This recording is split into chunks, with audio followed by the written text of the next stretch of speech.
오늘 우리에게 주시는 하나님의 말씀은 마태복음 5장 4절부터 6절까지의 말씀입니다. 마태복음 5장 4절부터 6절까지의 말씀입니다. 여러분, 우리 성경책 또 다 찾으셨으면 우리 한 목소리로 우리 하나님 말씀을 봉독하겠습니다. 애통하는 자는 복이 있나니 그들이 위로를 받을 것이며, 온유한 자는 복이 있나니 그들이 땅으로 받을 것이며, 의에 줄이고 목마른 자는 복이 있나니 그들이 배부를 것이며. 아멘. 저희가 우리 지난주에 이어서 우리 8가지 복이죠. 8복. 오늘은 두 번째, 세 번째, 네 번째 복, 애통하는 자, 온유한 자, 의에 줄이고 목마른 자에 대해서 여러분들과 조금 다루어 보려고 합니다. 우리 첫 번째는 애통하는 자는 복이 있나니입니다.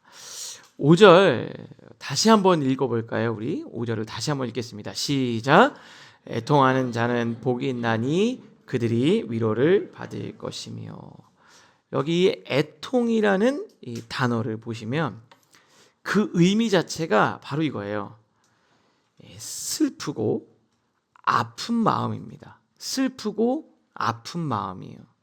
그런데 여러분, 슬픔이 어떻게 복이 될 수 있고요, 아픔이 어떻게 축복일 수 있을까? 근데 오늘 이 본문 말씀을 잘 이해하려면 우리가 어떤 감정에 주목하면은 주님이 하신 이 말씀의 의미를 알 수 없어요. 감정에 주목하는 게 아니라 슬픔과 아픔이라는 감정보다 더 중요한 게 있습니다. 그것이 무엇 때문에 슬프고 무엇 때문에 아픈가.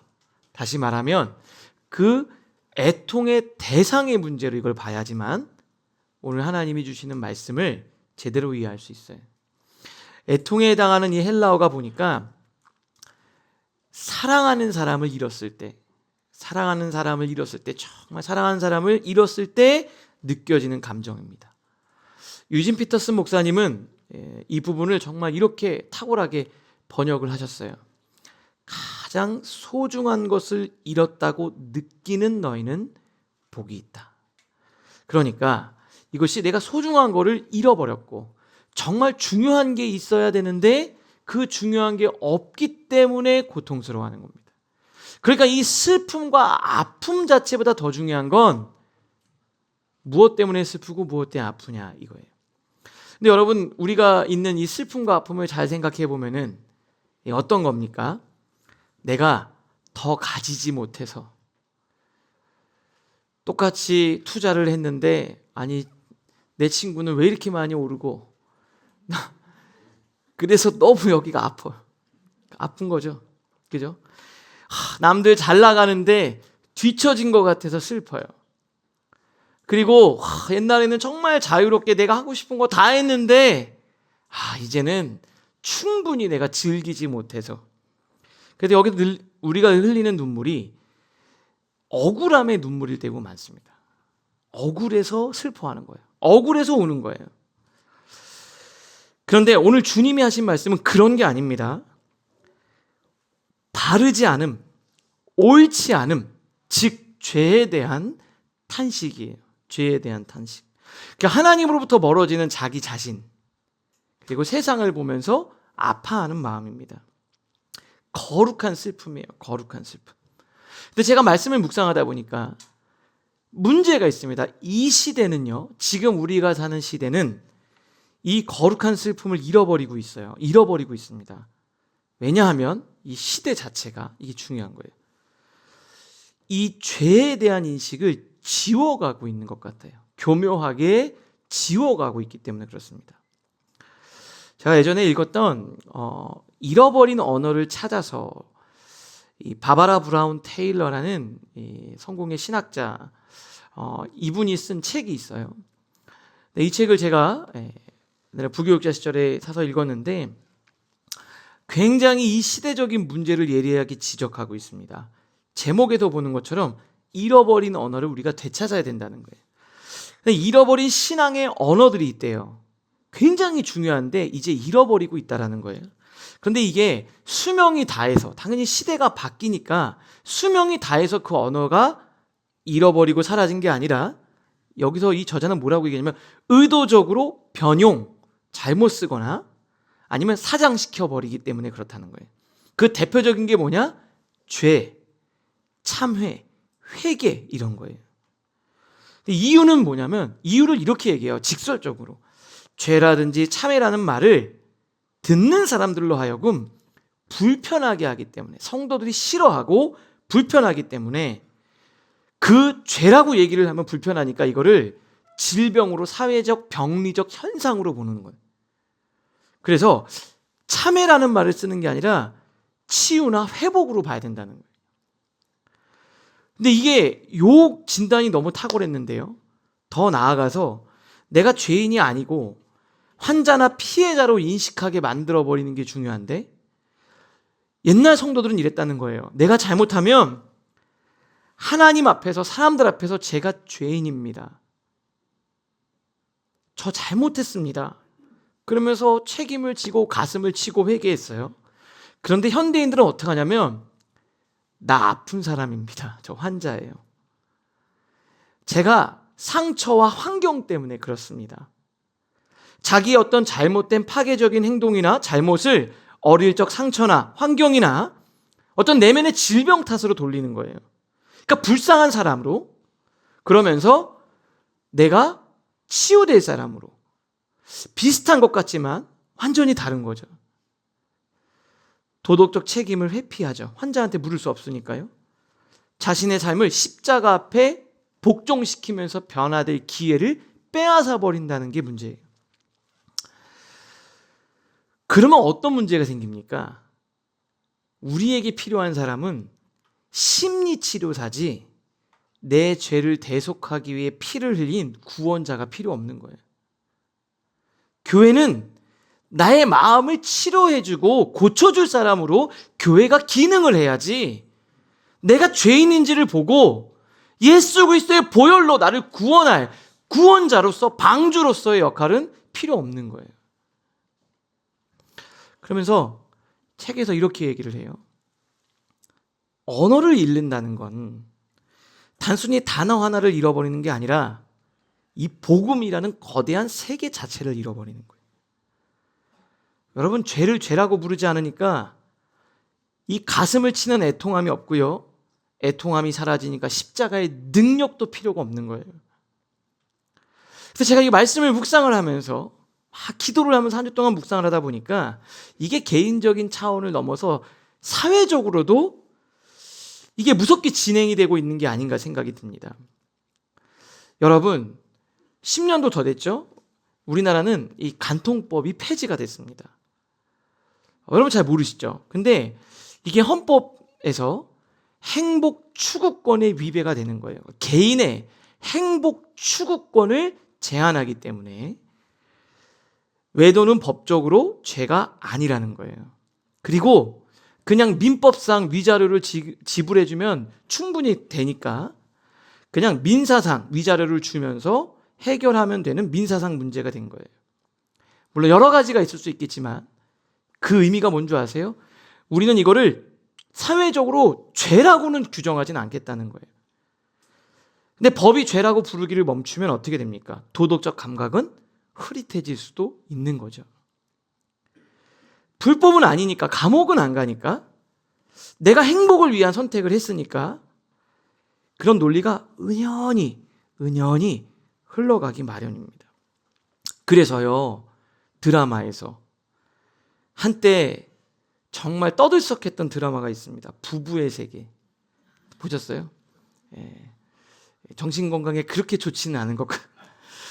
근데 부부의 세계에 보면 명대사가 있어요. 아니, 남편이 외도를 했는데 너무 뻔뻔하면서 외쳤던 대사가 있어요. 그게 바로 뭐예요? 다들 보셨나 봐요?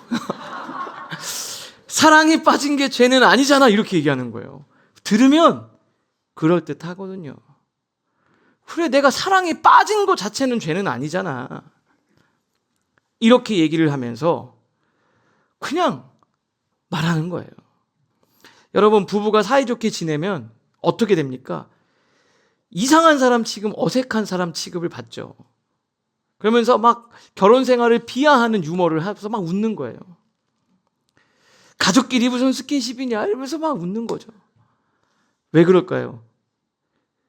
내가 그렇게 못하고 있는데 그게 괜찮은 사람인 것처럼 느껴지게 만들거든요. 잘 지내야 되는데 그게 불편하지 않도록 만들어주는 사회적 분위기가 있는 거 아니냐. 여러분, 세상은요, 하나님이 제정하신 가정을 거룩하게 지켜내는 일이 이게 정말 영광스러운 일입니다, 여러분. 하나님이 만드신 조직인 가정을 지킨다라는 일은 정말 멋지고 정말 영광스러운 일인데 그거를 가르쳐 주지 않아요. 오히려 가정을 위해 인내하고 희생하는 걸 어떻게 말합니까? 미련한 짓으로. 내 인생을 누리지 못하는 고통으로 치부해 버리는 거예요. 이뿐만이 아닙니다. 여러분, 동성애 문제도 마찬가지예요. 죄라고 부르지 못하게 만들죠. 죄라고 부르지 못하게 만듭니다. 인권, 다양성, 그리고 사랑이라는 언어로 막 포장해 버려요. 성경이 명확하게 죄라고 규정하고 있죠. 죄의 목록에 있습니다. 그런데 그렇게 부르는 사람을 무례하고 혐오스러운 사람으로 몰아가기도 해요. 그러니까 창조 질서가 위배되는데 우리는 그것을 더 이상 애통해하지 못하고 있습니다. 자유로운 연애가 멋진 것처럼 죄라는 단어가 불쾌하다고 지워버리고 책임이 무겁다고 스스로 피해자로 만들어버리고 법이 불편하다고 폐지해버리고 하나님의 창조 질서가 거추장스럽다고 인권이라는 이름으로 포장해버리면서 세상의 언어가 하나씩 사라질 때마다, 신앙의 언어가 사라질 때마다 우리 영적인 세계도 같이 무너지고 있다는 거예요. 여러분, 사랑이 죄인가요? 아니죠. 그런데 여러분, 대상이 잘못되면 죄예요. 여러분, 성인 교사가 미성년자 사랑하고 미성년자랑 연애하면 감옥 가요, 안 가요? 감옥 갑니다. 사랑인데 왜 가요? 사회도요, 적절한 대상이 아니면 잘못된 거예요. 성경에서 죄는 방향이 빗나간 걸 죄라 그래요. 여러분들은 어떠세요? 이 시대를 보면서 영적으로 우리가 자꾸 마비되어져 가는 거예요. 애통해야 되고 불편해야 되고 그것이 우리를 깨어있게 만들어야 되는데 서서히 마취시키는 거예요. 여러분, 책임과 헌신 멋진 이야기입니다. 책임과 헌신은 아름다운 거예요. 그런데 촌스러운 거, 자유로운 연애가 쿨하고 멋진 거, 가정이 무너지는 것을 보면서 다 그러니까 괜찮은 거, 부정과 외도조차 유행이나 어쨌든 세련된 농담거리로 전락해버리는 거, 그냥 여러분들한테 아무렇지도 않다면 오늘 이 말씀을 다시 한번 생각해 봐야 돼요. 그리고 더 끔찍한 게 뭔지 아세요? 내 안에 오래된 죄가 있는데 처음에는 불편했어요. 하나님께 죄송했고 미안했어요. 옆에 있는 사람에게. 그런데 나조차도 아프지도 않고 불편하지도 않다는 거예요. 여러분, 잘 생각해 보세요. 언제부터 그러셨어요? 언제부터 내가 하나님 앞에 예배드리는 이 시간을 그렇게 어떤 상황이 되면 여러분들 바꿀 수 있잖아요. 언제부터 그러셨어요? 이게 워낙 서서히 가치관이 주입되어져 왔으니까 내가 마취된 줄도 모르고 조금씩 마비되어 간 겁니다. 어쩔 때는요, 영적인 감각기관이 다 죽어버린 건데 그게 평안이라고 착각하고 있지는 않은가 싶어요. 오늘 이 말씀 앞에 여러분 스스로 질문하셔야 돼요. 애통하는 자는, 슬프고 아픈 자는 복이 있나니, 여러분은 무엇 때문에 그렇게 슬프세요? 억울한 슬픔이 여러분의 삶에 거의 다인가요? 저 친구는 저런데 나는 옛날에 진짜 막 자유롭게 놀았는데 결혼하고 나니까 밖에 놀 수도 없고 애 키우느라고 집에만 있고 남편들은 그냥 밖에서 일하고 집에서 막 일하고 그것에 억울해서 답답하고 슬프고 아프세요. 우리는 이게 속고 있는 거예요, 마귀. 오늘 주님이 말씀하세요. 내 안에 죄를 향한 거룩한 애통이 살아날 때 그것 자체가 복이라는 거예요. 여러분, 이게 그렇게 살면 하나님이 막 돈 많이 주고 그게 복이 아니라 이걸 아셔야 돼요. 그게 복된 삶이라는 거예요. 그게 멋진 삶이라는 거예요.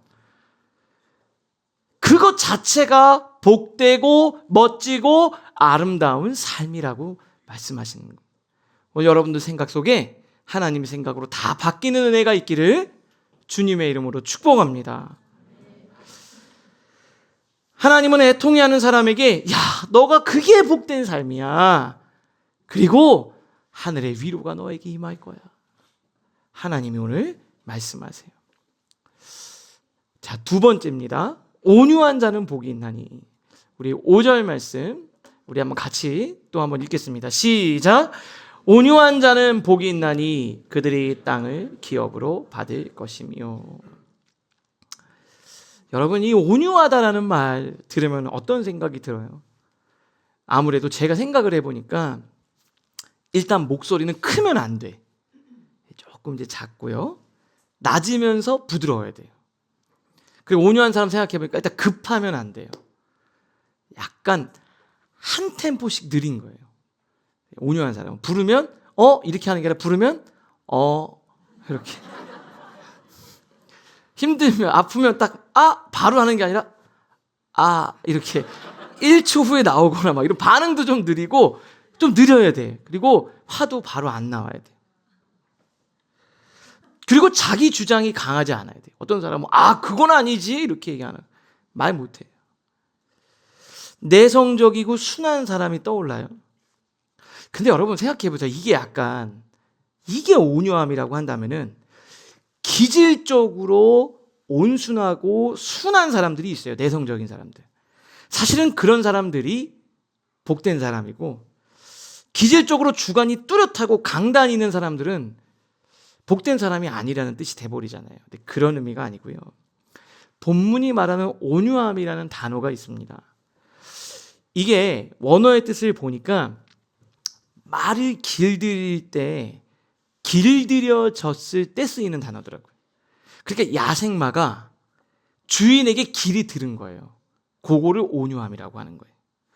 여러분, 길들여진 명마는 힘이 빠진 게 아니에요. 힘이 있는데 내 주인에게 나의 힘을 맡긴 거예요. 그리고 주인에게 다스림을 받는 거예요. 그게 온유함입니다. 완전히 이 초원을 달릴 만한 폭발적 근육도 있고 힘도 있고 야성도 있는데 주인이 멈춰 그러면 멈추는 거고요. 달려가 그러면 달려가는 게 온유함이에요. 그러니까 힘을 올바른 방향으로 다스려지는 상태가 온유함입니다. 이 온유함을 가장 잘 표현하는 인물이 있어요. 여러분 잘 아실 거예요. 그게 바로 누구냐면 모세라는 사람입니다. 민수기 12장 3절에 이렇게 얘기를 해요.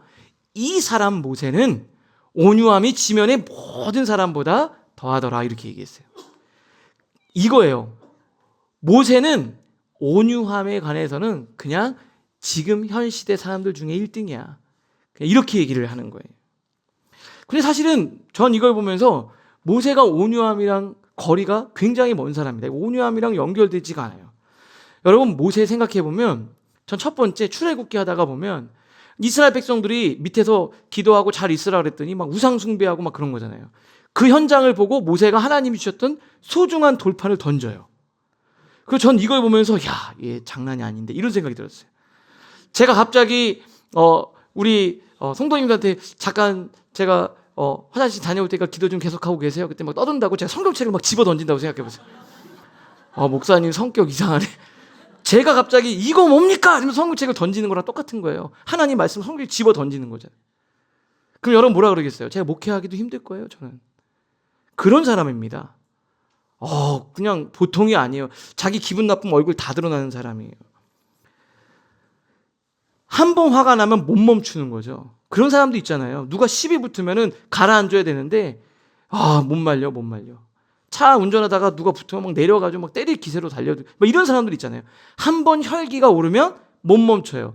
그러니까 오죽하면 자기 동족을 때린다고 이 집 사람을 때려서 죽였겠어요. 분노를 거기다 쏟아내는 사람이잖아요. 그런 사람이에요. 그리고 고집 얼마나 센 줄 아십니까? 야, 모세야, 너 가서 이스라엘 백성들을 구원하라. 저 못합니다. 하나님이 나중에 되니까 그냥 가라고 막 하나님 화내실 정도로 고집 장난이 아닌 사람입니다. 화나면은 막 대들고요. 고집불통이에요. 기질적으로 보면은 급하고 직설적이고 욱하는 사람입니다. 거친 야생마예요. 그런데 하나님이 이 사람을 온유하다고 불렀어요. 무슨 말입니까?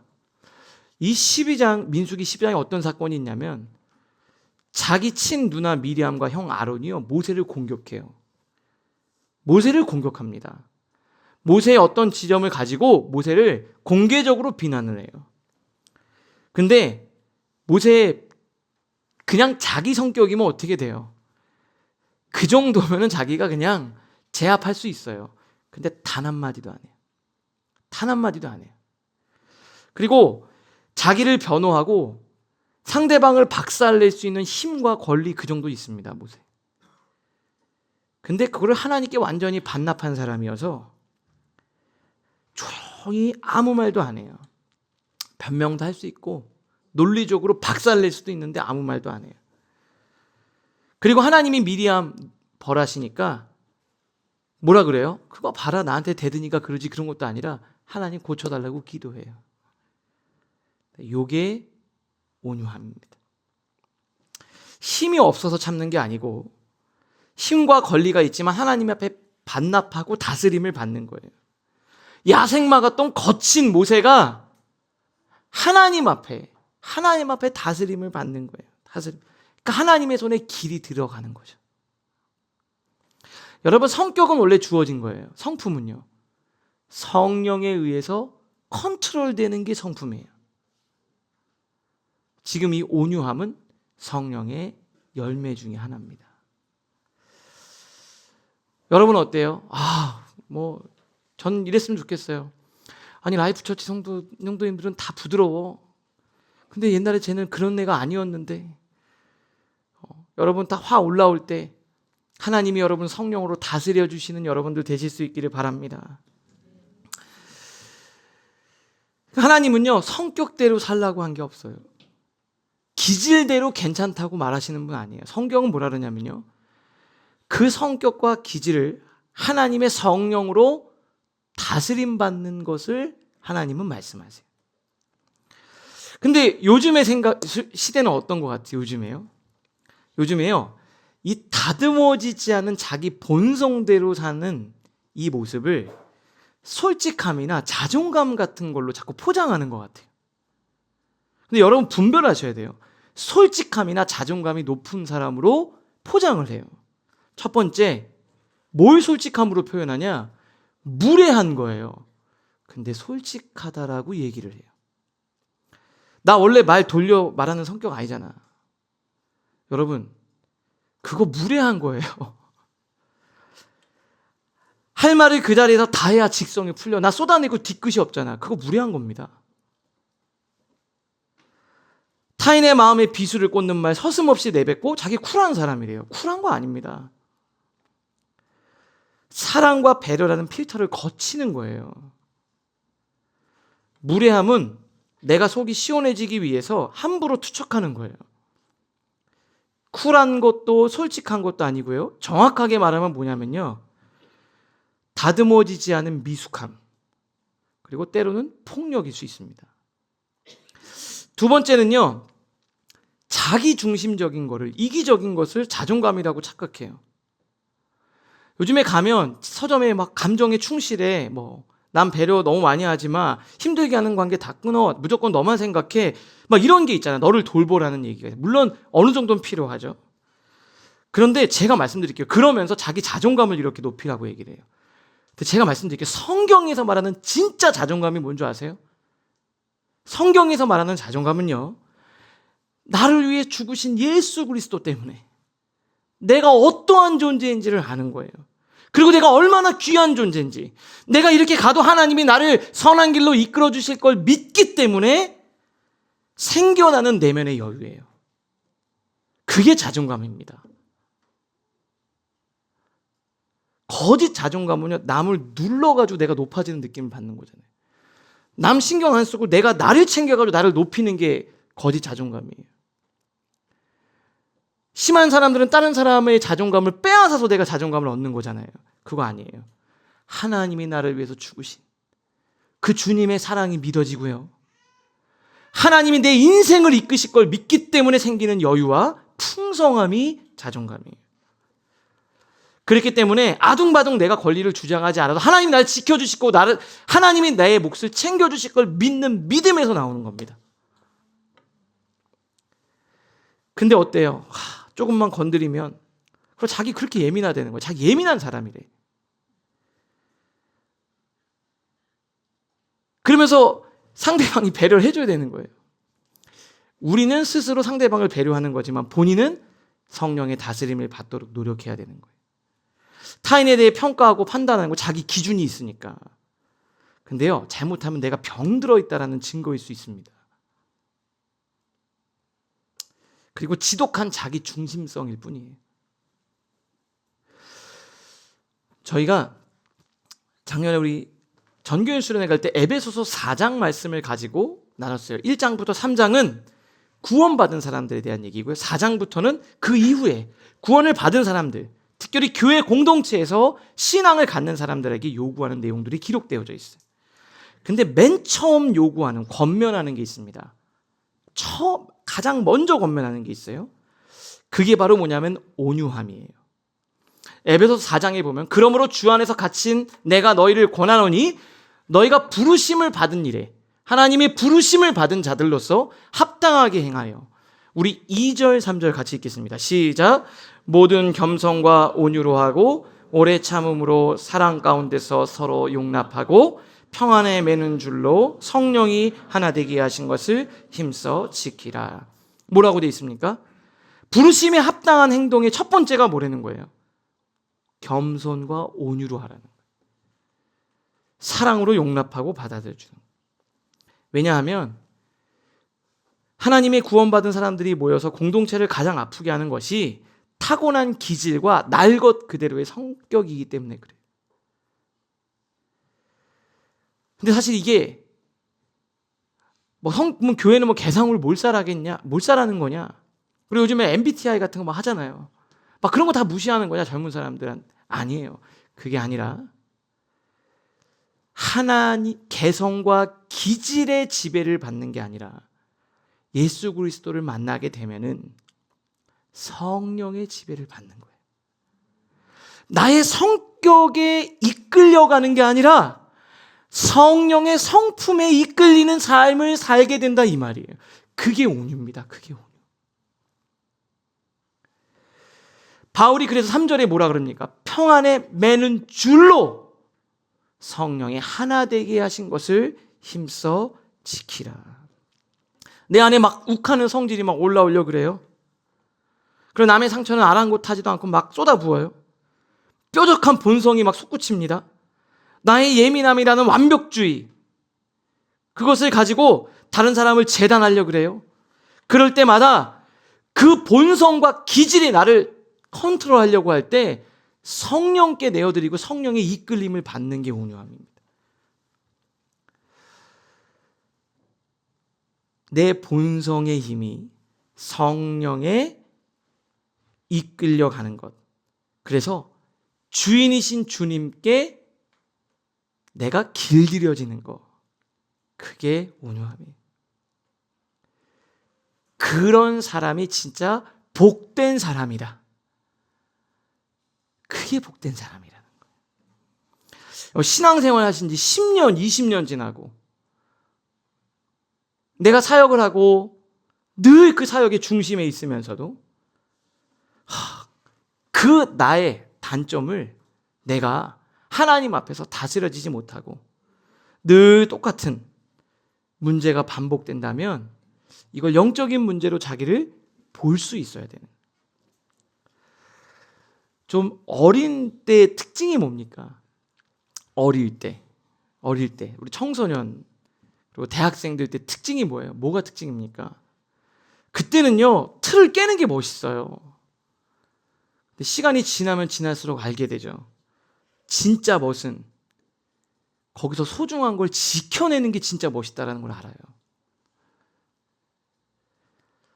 그때는요 막 뭐 괜찮아 하면서 그냥 쿨하게 얘기하는 건데 책임을 끝까지 지는 게 제일 멋있는 거라는 걸 알아요.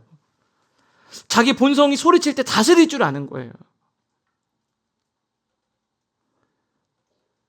사랑하는 라이프처치 성도 여러분,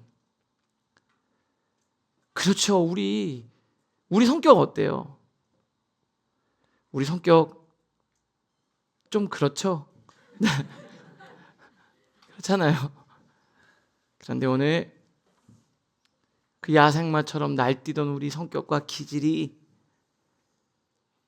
하나님 손에 그 고삐에 탁 걸려서 다스림 받을 수 있는 정말 온유한 여러분들 되실 수 있기를 주님의 이름으로 축복합니다.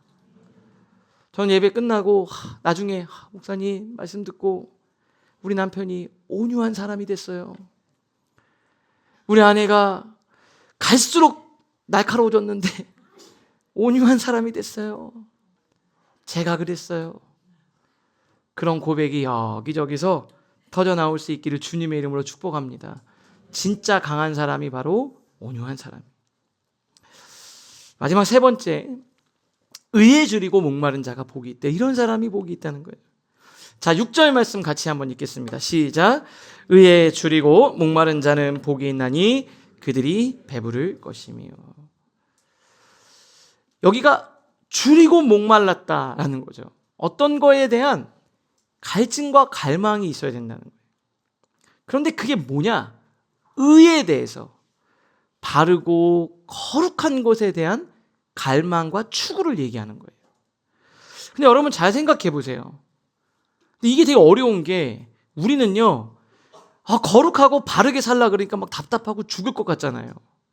그렇지 않나요? 이게 좀 매칭이 안 되는 거예요. 의를 위해 줄이고, 의에 줄이고, 목마른 자, 기도하고 바른 삶을 살고 봉사하고 섬김하고 헌신하고 하나님 말씀대로 사는 그거를 갈망하는 삶이 복있다는 거예요. 근데 우리는 반대로 생각하거든요. 그래서 우리는 늘 즐거움을 추구를 해요. 재밌는 걸 쫓아요. 맛있는 걸 먹어요. 신나는 거를 자꾸 찾아요. 근데 요즘 우리가 살아가는 시대는 어느 때보다 재밌고 즐길거리고 맛있는 게 넘쳐나는 것 같아요.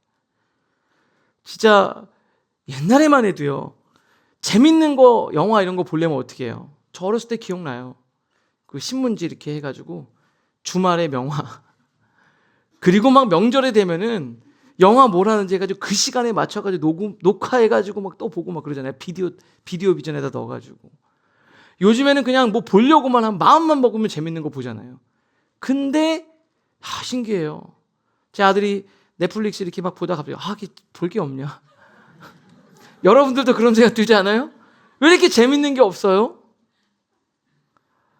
옛날에는 뭐 맛있는 게 있었나요? 근데 요즘에 어때요, 여러분? 맛있는 거 먹으니까 맛있는 게 없어요. 재밌는 게 없어요. 옛날에는 물건 하나 뭐 좋은 거 가졌나요? 옛날에 그랬잖아요. 빨아가지고 막 내일 가야 되니까 드라이 해가지고 막 가잖아요. 요즘에 그래요? 옷 많이 사잖아요. 입을 게 없어요. 만족감이 떨어져요. 이상하지 않나요? 수많은 영상들이 있고 마음만 먹으면 내가 원하는 걸 가질 수 있고 소비할 수 있고 즐길 수 있고 풍요로운 시대가 됐어요.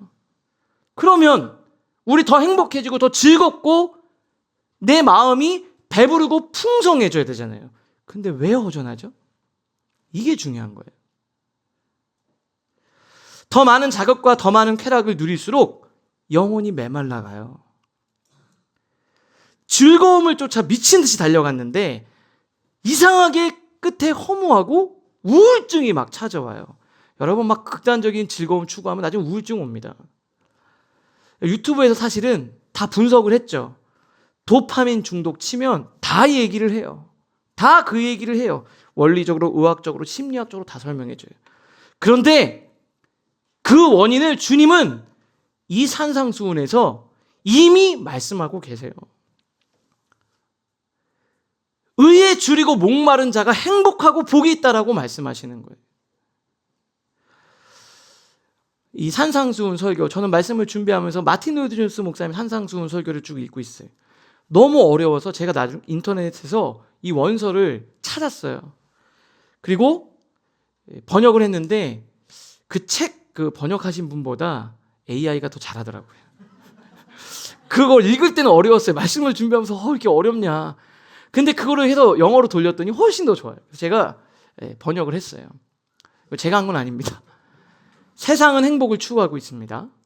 그것이 바로 세상이 그토록 쾌락에 집착하는 이유며, 일터에서 여러분이 일하는 거나 우리가 쾌락을 즐길 때 행동의 진짜 이유는 행복이에요. 맞죠? 사람들은 행복을 찾으려고 애쓰고 그걸 인생의 목표이자 유일한 목적으로 삼습니다. 그 다음이 중요해요. 그런데 행복을 절대 못 찾습니다. 그러면 행복하려고 하면 행복해질 수 없다는 거예요. 왜냐하면 의보다 행복을 앞세울 때 필연적으로 비참해질 수밖에 없기 때문에 그래요. 이렇게 될 수밖에 없다라는 거예요. 그러니까 내가 행복해지려고 막 찾아가도 행복해질 수 없다라는 거예요. 필연적으로 그렇게 될 수밖에 없다라는 거예요. 이 이유를 바로 이 본문 앞에서 목사님은 말씀하고 계세요. 행복은요, 이게 중요합니다. 행복은 다른 걸 추구할 때 부수적으로 얻게 되는 거래요. 그러니까 필연적으로 안 된다는 거예요. 그거 자체를 추구할 수 없다는 거예요. 성경에 따르면 행복은 결코 직접적으로 추구돼야 될 것이 아닙니다. 그것은 항상 다른 것을 구하는 데서 얻어지는 결과물입니다. 여러분 행복하다고 할 때 어떨 때 행복합니까? 내가 의미 있는 일을 하다가 보면 어느 순간 행복하죠. 내가 가족을 위해서 사랑을 하고 할 때 행복하다고 느끼는 거예요. 거룩을 추구할 때 행복이 따라오게 된다는 거예요.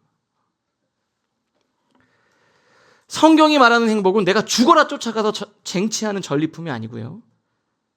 하나님의 의를 위해서 살아갈 때, 바른 삶을 위해 살아갈 때 자연스럽게 그냥 얻게 되는 거라는 거예요. 그러니까 자꾸 그걸 쫓아가면 안 된다는 거죠. 그걸 쫓아갈수록 우리 메말라 간다는 거예요. 예수님이 요한복음 4장에 이렇게 말씀하셨어요. 이 물을 마시는 자는, 이 물이 뭡니까? 그냥 육체의 물인 거죠. 다시 목마르려니와 내가 주는 물을 마시는 자는 영원히 목마르지 아니하리니 내가 주는 물은 그 속에서 영생하도록 솟아나는 샘물이 되리라. 아멘. 여러분 이게 되게 중요한 거예요. 여러분이 감정적으로 영적이든 육체적이든 심리적이든 침체가 될 때 여러분 자꾸 뭘 하려고 하냐면 우울하고 답답할 때 이 감정에 주목을 해요. 그리고 그 감정을 자꾸 뭔가로 채우려고 한단 말이에요. 그걸 바꾸려고.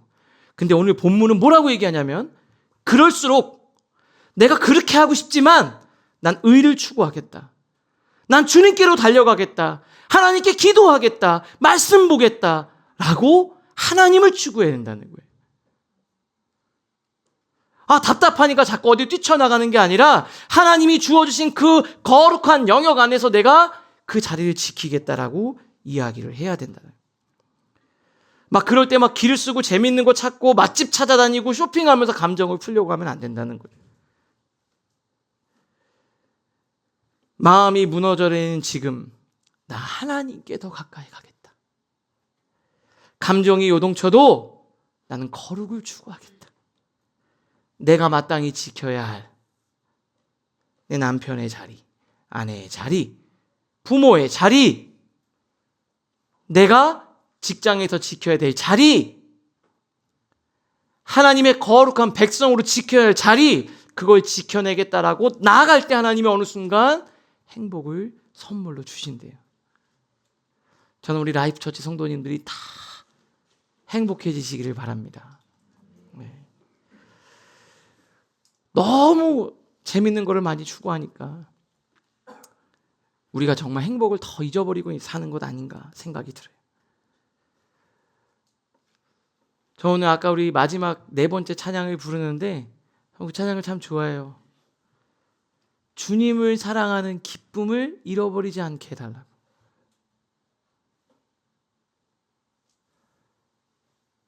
여러분들은 그 주님을 사랑하는 그 기쁨 다 상실해버린 건 아니세요?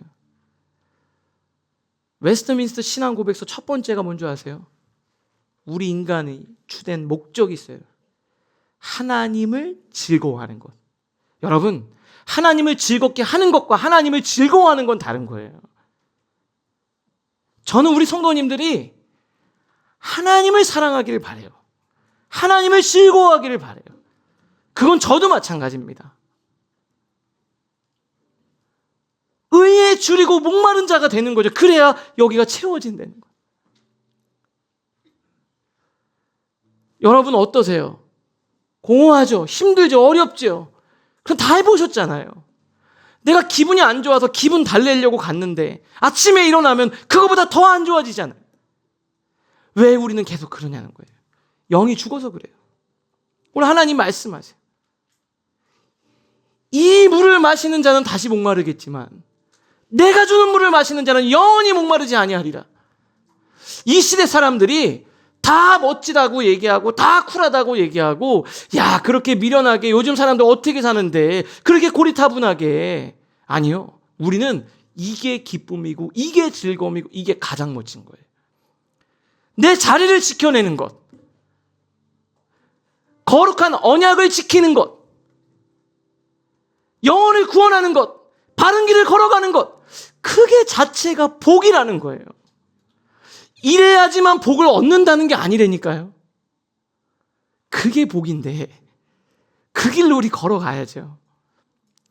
오늘 여러분들이 다 하나님의 은혜 가운데 그 길을 걸어갈 수 있는 여러분 모두가 되실 수 있기를 바랍니다.